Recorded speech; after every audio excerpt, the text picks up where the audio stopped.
We're watching something extraordinary unfold in the Caribbean right now. Something that would have been unthinkable just a decade ago. Russian warships have arrived in Venezuelan waters, not for a routine port visit, but as a clear statement of geopolitical intent. This isn't just about military hardware or naval posturing. What we're witnessing is the fundamental restructuring of hemispheric power that the United States has taken for granted since the Monroe Doctrine of 1823.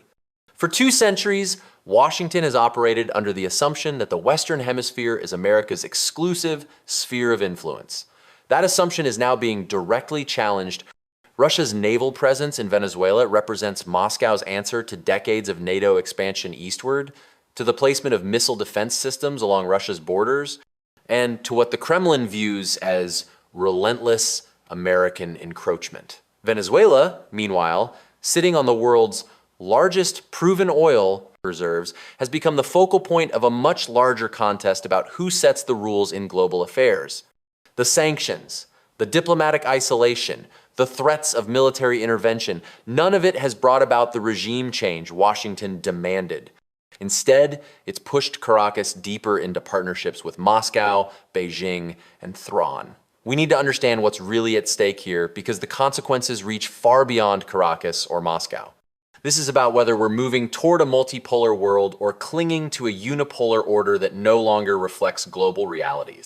Let me take you back to understand how we arrived at this moment, because nothing in geopolitics happens in isolation. The story of Russian warships in Venezuelan waters is really the story of American foreign policy over the past 3 decades, and how that policy has systematically alienated potential partners while driving adversaries into others' arms. When the Soviet Union collapsed in 1991, the United States stood at an unprecedented moment of global dominance. We had won the Cold War, or so the narrative went. American policymakers believed we had reached what Francis Fukuyama famously called the end of history, the final triumph of liberal democracy and market capitalism. But what did we do with that moment? Instead of building a genuine framework for global cooperation, instead of integrating Russia into European security architecture, instead of creating institutions that reflected the interests of all major powers, we chose expansion and dominance. I remember the debates in the 1,990 seconds about NATO expansion. There were voices, wise voices, warning that pushing NATO eastward would be seen by Russia as a fundamental threat. George Kennan, the architect of America's Cold War containment strategy, called NATO expansion the most fateful error of American policy in the entire post-Cold War era. He understood what our political leaders refused to acknowledge, that Russia, regardless of who governed it, would view NATO forces on its borders as an existential threat. But we didn't listen. We expanded NATO first to Poland, Hungary, and the Czech Republic. Then came the Baltic states, Bulgaria, Romania, Slovakia, Slovenia. With each wave of expansion, we told ourselves we were spreading democracy and security. But what we were really doing was building a military alliance right up to Russia's doorstep while excluding Russia from any meaningful role in European security. The turning point came in 2008 at the NATO summit in Bucharest when the alliance announced that Ukraine and Georgia would eventually become members for Russia. This was a red line crossed. Ukraine isn't just another country to Russia. It's the cradle of Russian civilization, the birthplace of the first Russian state in Kiev. The idea of NATO forces in Ukraine, of American missile systems just a few hundred miles from Moscow, was something no Russian government could accept regardless of its political orientation. And yet we pushed forward believing that Russia was too weak to respond, that history was on our side, that we could reshape the entire post-Viet space according to our preferences without consequences. Now you might ask, what does all of this have to do with Venezuela? Everything, because American foreign policy has followed the same playbook in Latin America that it followed in Eastern Europe. We've assumed that the Western Hemisphere is ours to manage, that governments in this region exist at our pleasure, and that any country that defies Washington must be isolated, sanctioned, and ultimately overthrown. Venezuela's story is particularly instructive. Hugo Chavez came to power in 1999 through democratic elections, winning with a platform of using Venezuela's oil wealth to benefit the poor majority rather than the traditional elite. Whatever you think of Chavez's policies, and there's plenty to criticize, he was democratically elected. But because he challenged American corporate interests, because he used Venezuela's oil revenues for social programs rather than funneling profits to international oil companies, because he built alliances with Cuba and other countries Washington didn't approve of, he became a target. The United States supported a coup against Chavez in 2002. It failed, but our hostility never wavered. When Nicolas Maduro succeeded Chavez after his death in 2013, Washington intensified the pressure. We've imposed wave after wave of sanctions, not targeted sanctions against specific individuals, but comprehensive economic sanctions designed to strangle the entire Venezuelan economy. These sanctions have blocked Venezuela from accessing international financial markets, prevented the country from selling its oil, frozen billions of dollars in Venezuelan assets, and created a humanitarian catastrophe. The United Nations estimates that tens of thousands of Venezuelans have died as a direct result of these sanctions. Millions have fled the country, creating a refugee crisis throughout Latin America.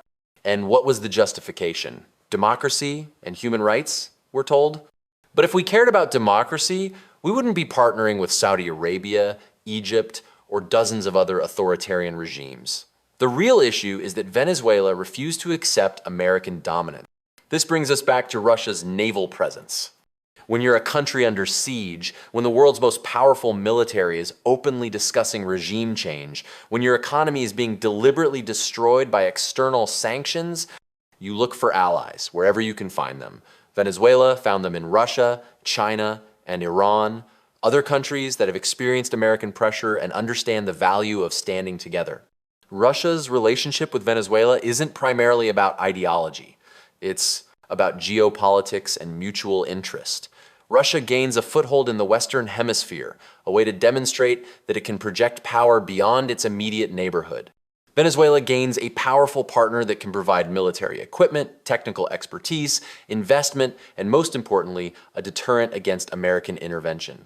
The Russian naval deployments to Venezuela have been happening periodically since 2008, but they've taken on new significance in recent years as tensions between Russia and the West have intensified. These aren't just symbolic visits. Russian military advisors are in Venezuela, Russian equipment from air defense systems to fighter jets has been delivered. Russian oil companies have invested in Venezuelan energy infrastructure. There are reports of Russian personnel at Venezuelan military bases. Moscow is sending a clear message to Washington. If you can put military infrastructure on our borders, we can establish a presence in your hemisphere. If you can support governments we consider hostile, we can protect governments you're trying to overthrow. And here's what makes this situation so dangerous. It's completely unnecessary. The crisis in Venezuela, the Russian presence there, the broader deterioration of hemispheric relations, all of it stems from American policies that have consistently prioritized dominance over diplomacy. Think about what a different approach might have looked like. When Chavez was elected, we could have engaged with his government, worked with Venezuela on mutually beneficial energy partnerships, supported constructive reforms while voicing concerns about problematic policies. Instead, we supported a coup and then spent 2 decades trying to strangle the country economically. When the Soviet Union collapsed, we could have genuinely integrated Russia into European and global institutions, created a security architecture that included rather than excluded Moscow. Instead, we expanded NATO and treated Russia as a defeated enemy rather than a potential partner. The pattern repeats itself across the globe. In Iraq, we invaded based on false claims about weapons of mass destruction, destroyed the country's infrastructure, caused hundreds of thousands of deaths, and created the conditions for ISIS to emerge. In Libya, we supported regime change that turned a functioning state, however imperfect, into a failed state with open slave markets. In Syria, we armed rebel groups that included extremist elements prolonging a civil war that has killed 500,000 people. In Afghanistan, we spent 20 years and trillions of dollars trying to impose our vision of governance, only to see the Taliban return to power. In each case, we told ourselves we were promoting democracy and human rights. In each case, we made the situation worse, and in each case, we refused to acknowledge the limitations of military power and the importance of respecting other nations' sovereignty. The Venezuelan situation is particularly tragic because there was always a diplomatic path forward. Venezuela has massive oil reserves, the largest in the world. The United States is the natural market for that oil. Venezuela needs technology, investment, and access to international markets. These are the ingredients for a mutually beneficial relationship. But instead of engagement, we chose confrontation. Instead of negotiation, we chose sanctions. Instead of diplomacy, we chose regime change operation. And now we act surprised when Venezuela turns to Russia and China for the partnerships we refuse to offer. Let's talk about what these sanctions actually mean on the ground, because I think many Americans don't fully understand the impact. When we sanction a country's oil sector, we're not just punishing the government, we're punishing every person in that country. Venezuela's economy has contracted by more than 75% since the sanctions intensified. Inflation has reached unimaginable levels. Hospitals lack basic medicines. The electrical grid frequently fails. Food shortages are common. People are dying from treatable diseases because the healthcare system has collapsed. Millions have fled not because of socialism or Maduro's policies alone, but because American sanctions made it impossible for the country to function economically. And we did this deliberately, with full knowledge of the humanitarian consequences. John Bolton, when he was National Security Advisor, openly stated that the goal was to make the Venezuelan economy scream to create the conditions for regime change. Think about that. A senior American official bragging about creating economic suffering for millions of people to achieve a political goal. This is not how democracy should conduct foreign policy. This is not consistent with American values or international law. The United Nations Charter prohibits the threat or use of force against the territorial integrity or political independence of any state. It requires respect for sovereignty and non-inference in internal affairs. But we've convinced ourselves that these rules don't apply to us, that American exceptionalism means we're exempt from the constraints that govern other nations. We call it promoting democracy. The rest of the world sees it as imperialism under a different name. And when Russia or China acts in ways we consider aggressive, when they support governments, we oppose. When they establish military presences in regions we consider our sphere of influence, we express outrage and disbelief. But from their perspective, they're simply doing what we've been doing for decades, pursuing their national interests and supporting their allies. The double standards are staggering. We maintain nearly 800 military bases in more than 70 countries around the world. Our naval forces patrol every ocean. Our military spending exceeds that of the next 10 countries combined. We've been at war almost continuously for the past quarter century. We conduct drone strikes in countries we're not at war with. We overthrow governments we don't like. We arm rebels and support opposition movements globally. But when Russia establishes a military relationship with Venezuela, when China builds ports and infrastructure in developing countries, when Iran has influence in neighboring states, we call it aggression and threaten consequences. The hypocrisy is not lost on the rest of the world, even if it's invisible to many Americans. And this gets to something fundamental about how we see ourselves versus how others see us. Americans generally believe our country is a force for good in the world, that our military interventions are humanitarian, that our economic policies promote development, that our political influence spreads democracy. This isn't entirely false. American aid has saved lives. American technology has advanced human progress. American ideals of freedom and equality have inspired movements worldwide. But it's also incomplete and self-serving. For every country we've helped, there's another where American intervention has caused chaos. For every successful democracy we've supported, there's an authoritarian regime we've propped up because it served our interests. For every humanitarian mission, there's been a war of choice that killed thousands and solved nothing. The people of Latin America know this history intimately. They remember the coups we supported in Guatemala, Chile, Argentina, Brazil, and elsewhere. They remember the death squads we trained. They remember the dictatorships we backed as long as they were anti-communist or pro-American business interests.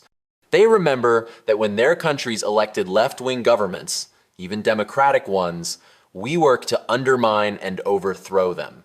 So when we say we're concerned about democracy in Venezuela, they're skeptical, and rightfully so.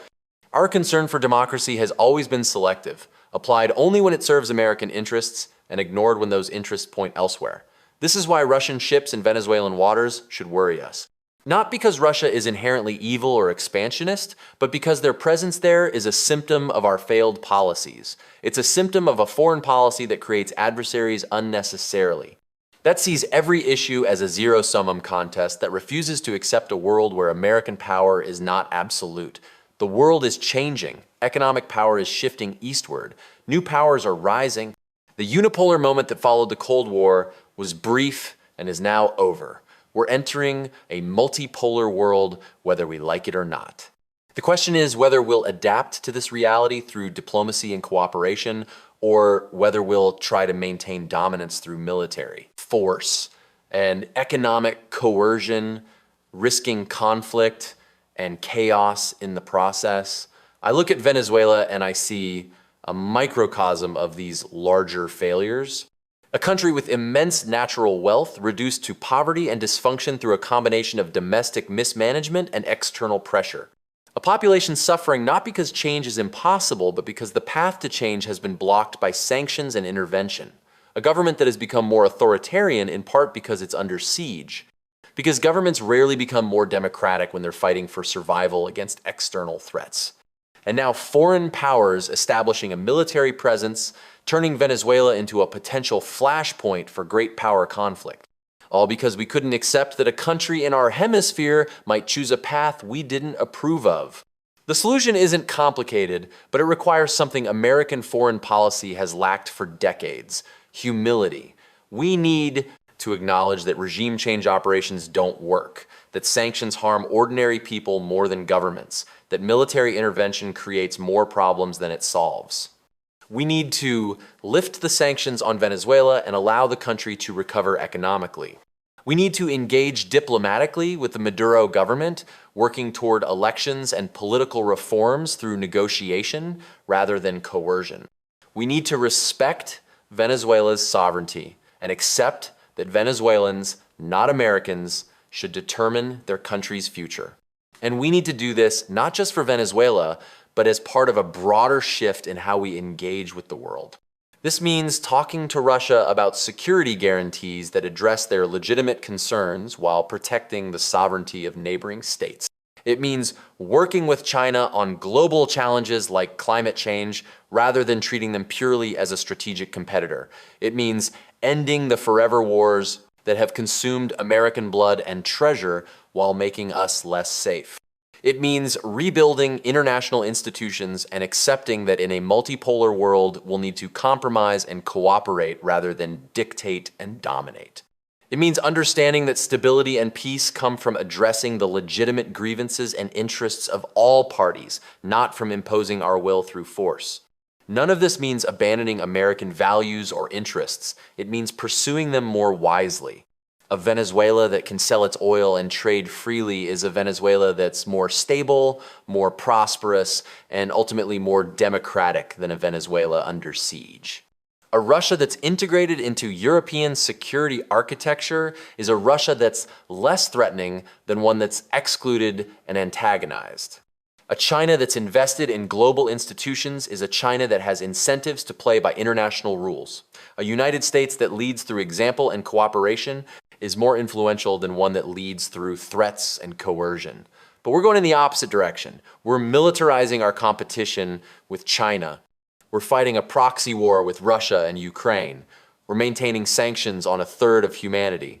We're spending more on our military than ever before while our infrastructure crumbles and our social problems multiply. And we're doing all of this while telling ourselves we have no choice, that we're defending democracy and freedom, that our adversaries forced us into these positions. It's not true. We have choices. We've always had choices. We've simply made bad ones repeatedly because our foreign policy establishment is trapped in outdated thinking that sees the world through the lens of dominance and control rather than cooperation and mutual interest. The Russian Navy in Venezuela is a warning sign. It tells us that our approach isn't working, that other powers are finding ways to counter American pressure, that the costs of our interventionist policies are mounting. We can heed that warning and change course, or we can double down and risk escalating conflicts that serve no one's interest. The choice is ours, but we need to make it consciously and honestly, without the self-deception that has characterized American foreign policy for too long. The world is not ours to control. Other nations have legitimate interests and grievances. Military power has limits. And in an interconnected world facing common challenges from climate change to pandemic disease to economic instability, cooperation isn't just morally right, it's practically necessary. That's the lesson of Russian ships in Venezuelan waters, if we're willing to learn it. The question is whether we will